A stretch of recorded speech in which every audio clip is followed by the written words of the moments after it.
L'âme nomade, une invitation au voyage pas comme les autres. Animée par Carole Bertrand-Vivier, accompagnante en voyage initiatique auprès des éléphants. Et toi, qu'est-ce qui te ferait dire que c'est là et nulle part ailleurs que tu sens l'appel ? Un lieu, un animal, une personne ? Tu vas pouvoir t'inspirer de mes invités qui ont su trouver leur propre cheminement en voyage initiatique et qui vont te permettre de t'évader où que tu sois et sans aucun doute oser ton propre voyage.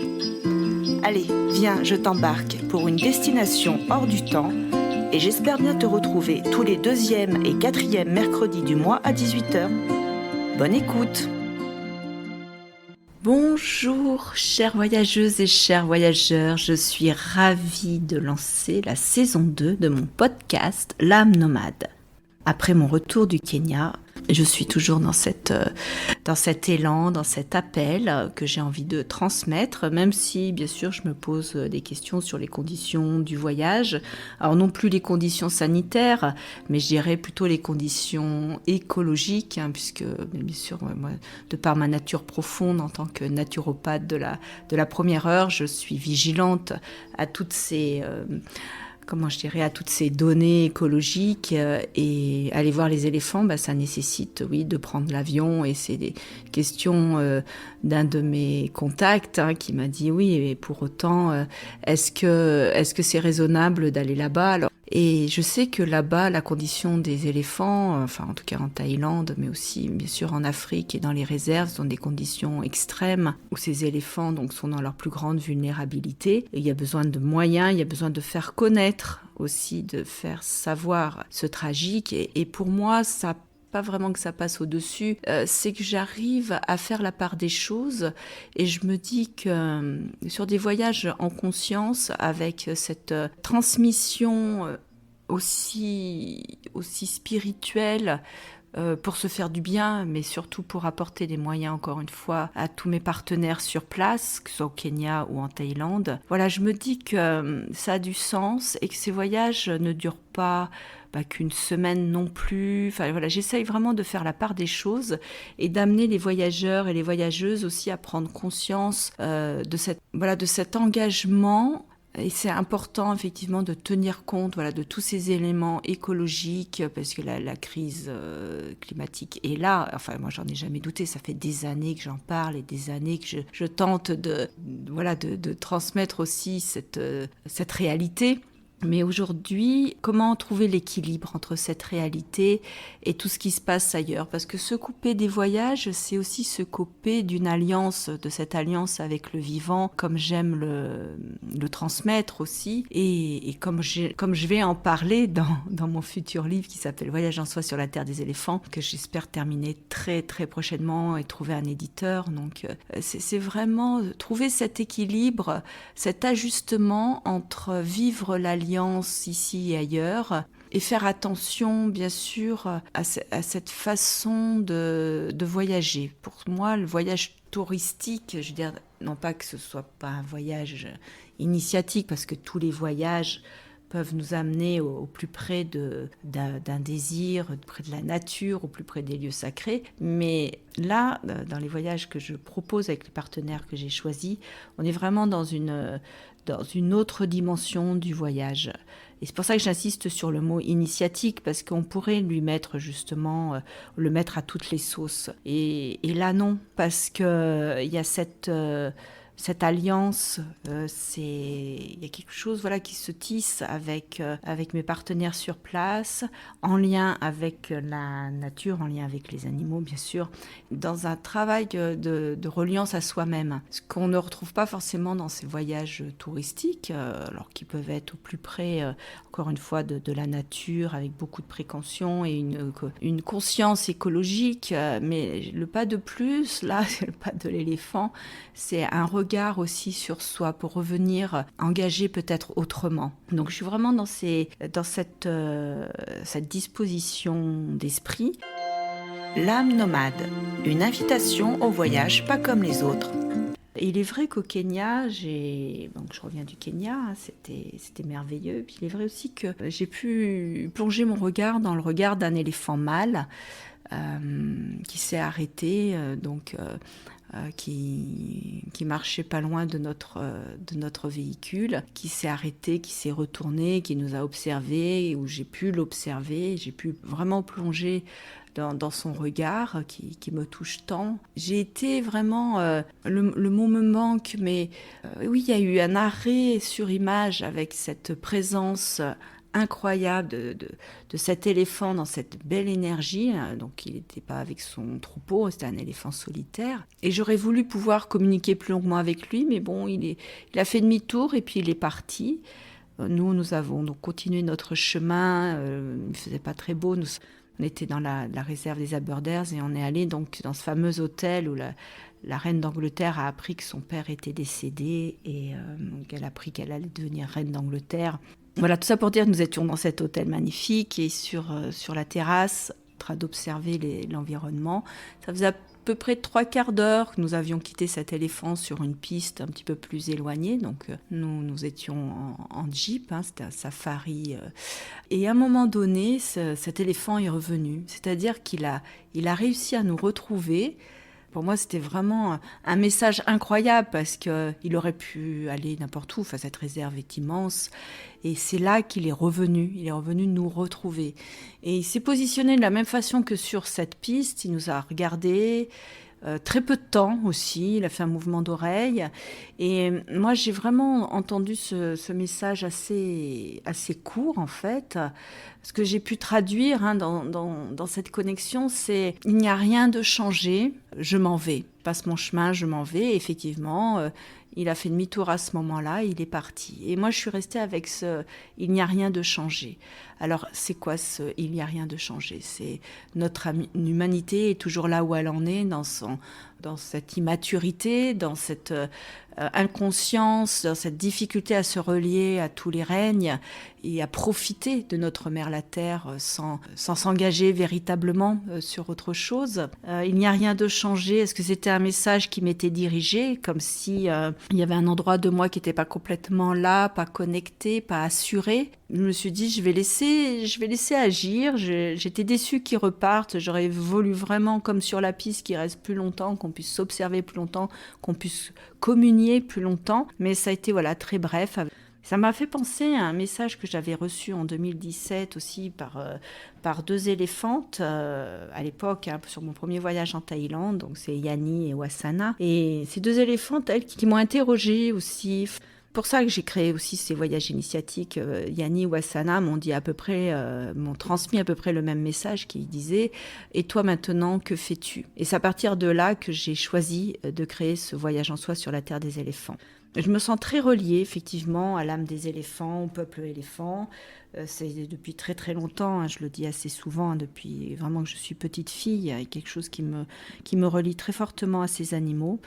Et je ne peux pas rester sans m'interroger. Voilà, quand je ressens quelque chose, quand il y a cette vibration et que je peux en comprendre quelques mots, c'est sûr que pour moi c'est important d'aller creuser parce que c'est un message puissant pour moi. Il y a pas 36 messages. Voilà, il peut y en avoir qu'un, c'est 3 mots, c'est une phrase, c'est 2 phrases et j'y prête vraiment attention. Donc dans il n'y a rien de changé. Il s'avère que moi j'étais aussi quand même dans quelques doutes justement sur la pérennité des voyages, sur le sens des voyages. C'est comme si j'avais un moment de flottement par rapport à toutes ces considérations écologiques. Il n'y a rien de changé m'a touchée personnellement, donc voilà, j'ai pu l'entendre sur un plan effectivement global par rapport à notre comportement, mais aussi sur un plan très personnel. Dans ce questionnement de la légitimité, dans ce questionnement de vivre ma place à cet endroit, ça peut arriver, même au cœur d'un voyage avec des stagiaires, même au cœur du vivant. Et peut-être parce que je suis au cœur de ces voyages, je m'interroge, je me remets en question. En tout cas, voilà, je comprends bien que je peux continuer à me faire confiance dans ce que je choisis de vivre et ce que je choisis d'initier, même si parfois le doute peut s'installer parce que encore une fois les conditions du voyage sont encore très complexes. Il y a vraiment une constance. Ça fait quand même depuis fin 2017 que je suis dans ce projet.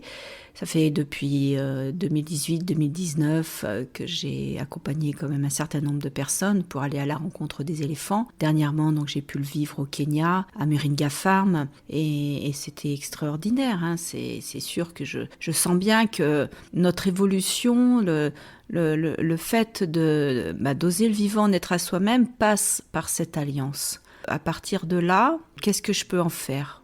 Et les éléphants ont cette puissance-là d'aller interpeller et de m'interpeller sur mon processus, sur cette détermination. Voilà, je cherchais le mot. Et un engagement, pour moi, c'est un engagement. Voilà, je me laisse guider par ce que j'ai envie de vous déposer. Qu'est-ce qui te ferait dire que c'est là et nulle part ailleurs que tu sens l'appel ? Un lieu, un animal, une personne ? Il n'y a rien de changé, il est venu au bon moment pour voir que j'étais là, j'étais ébranlée. Et que c'est ça qui avait besoin de se renforcer. Que je pouvais switcher, être vraiment confiante avec cet élan. Et c'est vrai que ce voyage initiatique et spirituel au Kenya, où j'ai accompagné des personnes en quête d'un temps hors du temps auprès des animaux de Meringa Farm, mais aussi des réserves, que ce soit le Pejeta, les Aberders et le Masai Mara, pour moi c'est un pari gagné, c'est un pas de plus, où j'ai pu faire des rencontres formidables, alors des rencontres humaines bien sûr, mais aussi les rencontres avec les animaux qui nous ont vraiment gâtés par leur présence sacrée. Voilà, étaient au rendez-vous de nombreux éléphants, des girafes, des zèbres, des buffles, des lions. Voilà, il y avait tout ça, des hyènes, des crocodiles, et j'en passe, bien sûr, beaucoup d'oiseaux, les hippopotames, les phacochères, tout ça dans une flore à la fois luxuriante par certains endroits, notamment aux Aberders, mais aussi dans des zones bien plus arides, comme le Masai Mara ou le Pejeta. Le Kenya, c'est vraiment toute cette palette de tonalités, de couleurs et de surprises. Et je ne connaissais pas, pour moi ça a été une vraie découverte, et je ne peux même pas comparer le voyage au Kenya avec le voyage en Thaïlande. On n'est pas du tout dans les mêmes dispositions, on n'a pas les mêmes ressentis. En Thaïlande, on est au plus près des éléphants, on est plutôt dans des treks, on va aller marcher avec eux, on est dans la jungle, on est dans les montagnes, dans les rizières, et il y a vraiment une reliance plus tactile, on est plus en proximité, donc ça crée des émotions différentes. Au Kenya, c'est de l'observation, on est dans le véhicule, c'est un safari, et on se connecte différemment, on est dans cette observation pour aller vraiment les rencontrer sur un plan subtil, à distance, alors qu'en Thaïlande, voilà, il y a beaucoup plus cette proximité. Mais voilà, je crois que l'appel, il est différent aussi. On n'est pas appelé de la même façon en terre africaine qu'en terre asiatique. Enfin, il y a quelque chose aussi qui est propre à chacun. Et en tout cas, voilà, moi, j'ai toujours des étoiles dans les yeux. C'est une occasion pour moi de m'installer dans des temps de silence, d'introspection, d'observation, puis voilà, de soutenir mes stagiaires pour s'y installer.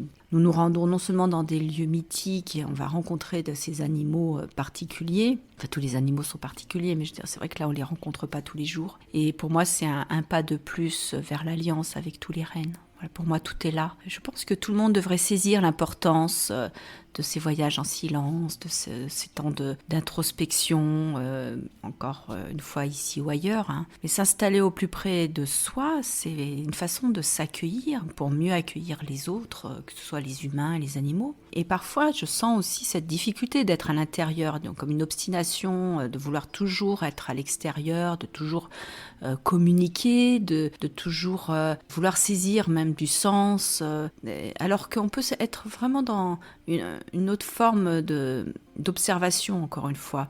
Dans la vie de tous les jours, voilà, on est capté en permanence, et ces moments-là sont des moments beaucoup plus subtil, parce qu'il y a du non manifesté, du non tangible. Pour moi, c'est ça le voyage en soi, c'est vraiment aller goûter à cette vacuité. Et oui, ça demande bien sûr d'accepter aussi ma guidance, dans ces temps-là, parce qu'on peut mieux parler encore une fois avec son cœur, avec son âme, on quitte les pollutions extérieures, les pollutions humaines, le blablabla, pour poser sa parole, puisque je propose évidemment de pouvoir la poser, la déposer, mais voilà, c'est un espace qui est différent, parce que le regard est tourné à l'intérieur.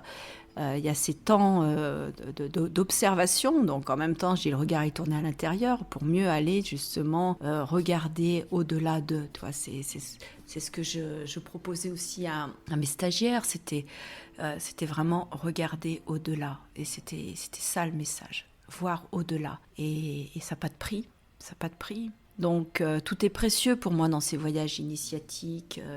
Je sens que je m'engage encore plus dans cette voie de la profondeur, bon, ça fait partie aussi de ma fonction en tant que psychanalyste, mais là je peux le proposer même dans des temps d'exception comme ça, d'amener chaque personne à saisir ces propositions, à se décaler, et justement, encore une fois, ne pas donner le pouvoir à la tentation dans cette au-dehors pour aller dans cette au-dedans, qui est tellement une vastitude de savoir-être et de prédisposition à oser le vivant. Oui, c'est pour moi, c'est vraiment reprendre le fil en tant que sujet de sa vie, permet d'aller détisser les conditionnements, de sortir de l'immédiateté, de ce que j'appelle le pulsionnel, où on est dans effectivement le systématique, le tout, le tout de suite. Et là, vraiment, je me pose en douceur dans le ralenti.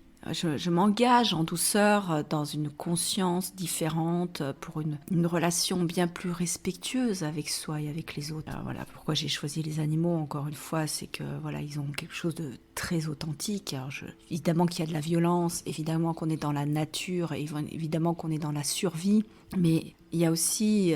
je dirais, ils ne le choisissent pas, c'est biologique, mais ils sont en vérité, quoi. Il n'y a pas de faux semblant, il n'y a pas la pensée qui vient dire les quoi et les comment. Donc ça peut être très excessif, la question de la survie. Et ça peut être très violent à voir, mais il y a quelque chose du côté de l'authenticité. Il nous montre le chemin pour aller connecter notre véritable nature, être en vérité, assumer d'être qui on est. Donc pour moi, les animaux sont véritablement des enseignants.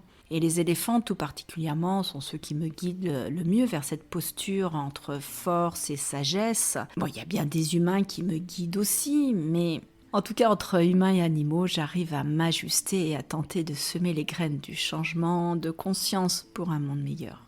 Et je ne suis pas dupe non plus, l'envers du décor, c'est que la plupart des animaux que nous voyons sont en voie de disparition, et je crois que c'est aussi important d'aller leur apporter un regard nouveau dans cette ouverture du cœur, transmettre une autre vision de l'humain qui sort de derrière son appareil photo, de sa toute-puissance, voilà, pour envoyer un message d'amour. Et vraiment au Kenya, mais c'est pareil en Thaïlande, c'est le « je te vois comme tu me vois, je suis toi comme tu es moi ». Alors, avec toutes nos différences, évidemment, mais au plus profond de nous, il y a ces liens, il y a vraiment ces liens.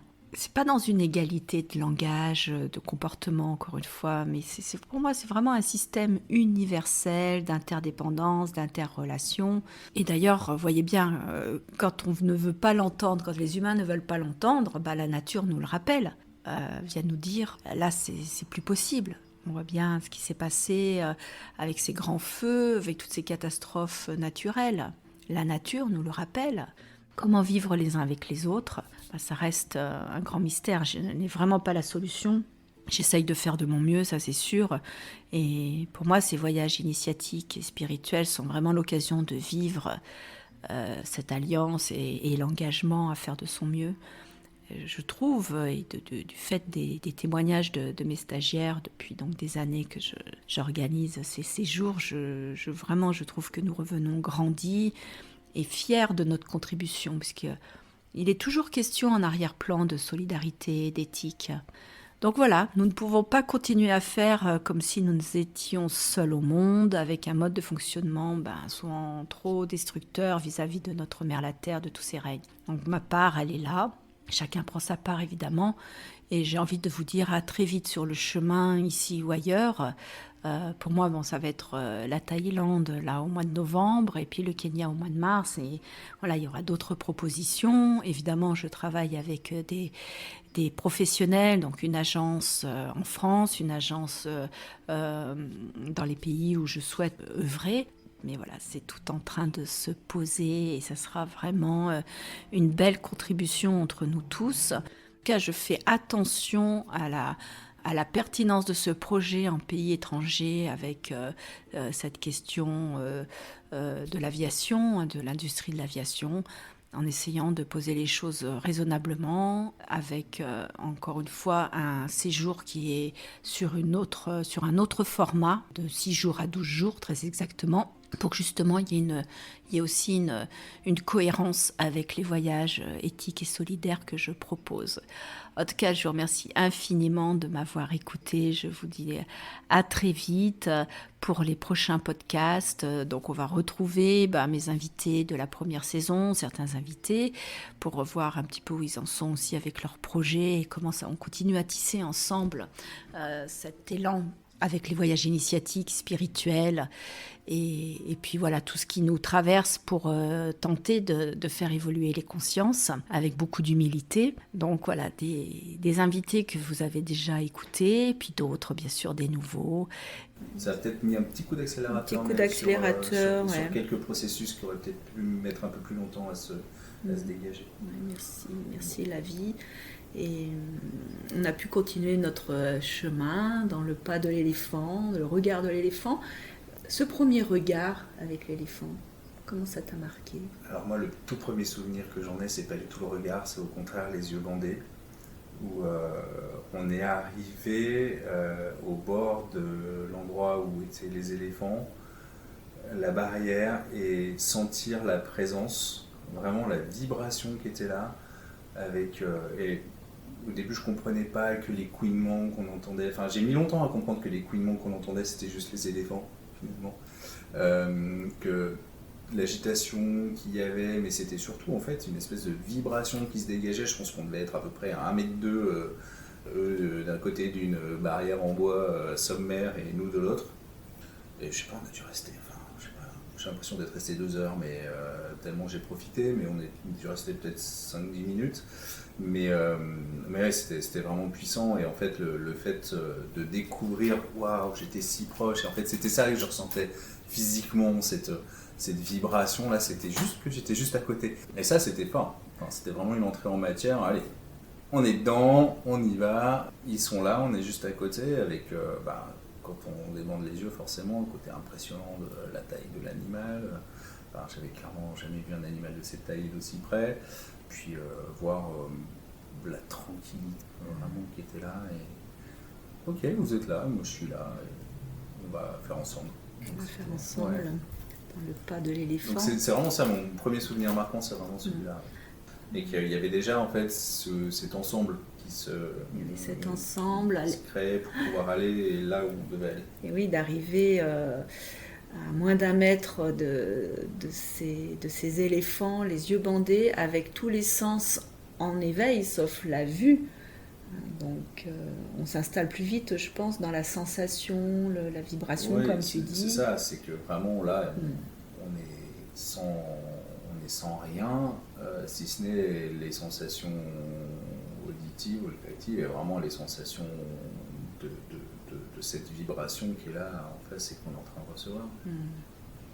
Elles sont incroyables. Je dis elles parce qu'il y a beaucoup de femelles pour des raisons de sécurité. Donc on a souvent affaire à rencontrer ces femelles qui viennent quand où elles étaient maltraitées, avec des situations souvent tragiques, qui ne demandent qu'à faire alliance. Donc elles sont dans leur plus grande sérénité, curiosité très certainement. Et comment on fait alliance ? Comment je peux me présenter justement les yeux bandés, sans jugement, sans a priori, juste dans la présence, la qualité de présence, pour créer cette alliance, cette rencontre incroyable. Voilà, je vous en dirai plus au fur et à mesure. Merci, à très vite.